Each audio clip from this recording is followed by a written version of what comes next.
I understand that the mayor has purchased 3 water cannon on behalf of the Metropolitan Police. He wants, with Nick Ferrari, if I understand it correctly, to be blasted by them as well.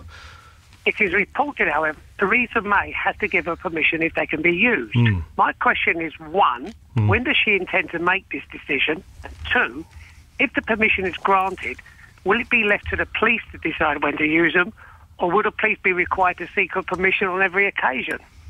I think on the process, the Home Secretary said that she's still looking at some things before she fulfills, if you like, her statutory side of the arrangements. But it is an operational decision, of course, for the police. I have to say to you, my own personal view is, because it is an operational decision, so it's not for me to take, but my personal view is I do not think that second-hand water cannons bought at great expense from Germany are the answer to policing the streets of London. If you just think back to the riots, why not, Mr. Clegg? Well, you just think back to the riots 3 years ago. All of this comes from lots of understandable soul searching after the riots about what more powers or equipment do we need to give the police to deal with something like that.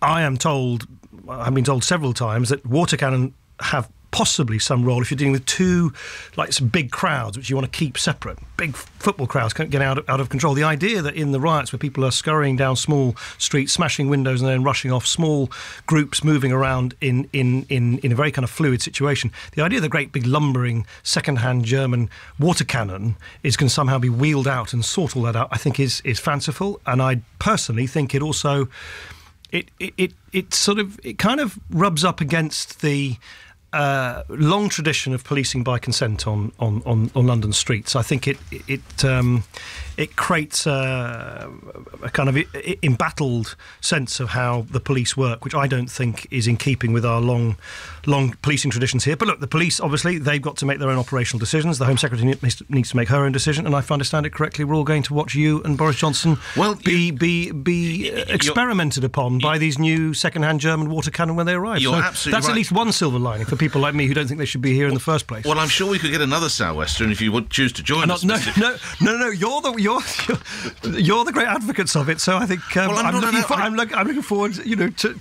looking forward to the consumer test and then see how you and Boris feel about it. Let's bring Jeff in. Just on an operational matter, just so you're absolutely sure, Jeff, once the Home Secretary has given assent, which is not there yet, it would be up to the command within the Metropolitan Police to deploy it. So just to clarify that, Jeff, are you satisfied with what you hear? And indeed, the opposition that you're hearing from, and you're not surprised, remember, it's the Liberal Democrats, they're not going to be a fan of this.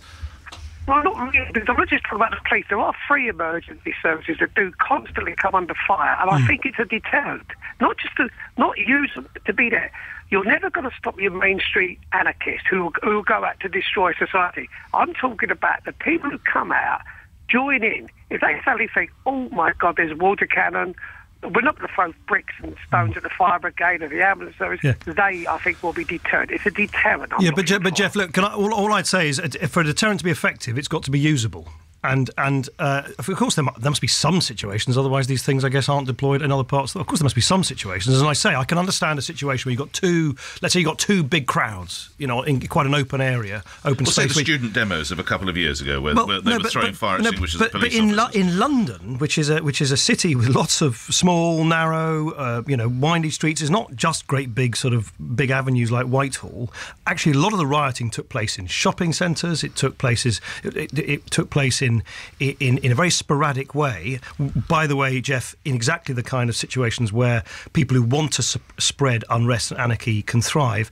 I just think we've got to be realistic. Getting out these lumbering second-hand German water cannon is not suddenly going to deter someone from throwing a brick in through the window of their local shop. So all I'm saying is, as I say, the police need to make their own judgments. They appear to have done in this case. The Home Secretary needs to do her work. Boris needs to be subjected to the test he's volunteered for. All of those things need to happen. I, however, I've just not been persuaded by any rational argument saying this is the answer to the problems we saw 3 years ago. Because remember, this flowed all from the quite understandable analysis of what went right and what went wrong as far as policing was concerned at the time of the riots 3 years ago. Afterwards, can I borrow your onesie? When I'm absolutely soaked. No. You've made the commitment, and right. I'll honour my word. I'll be selling the tickets. I'm sure you should. Right.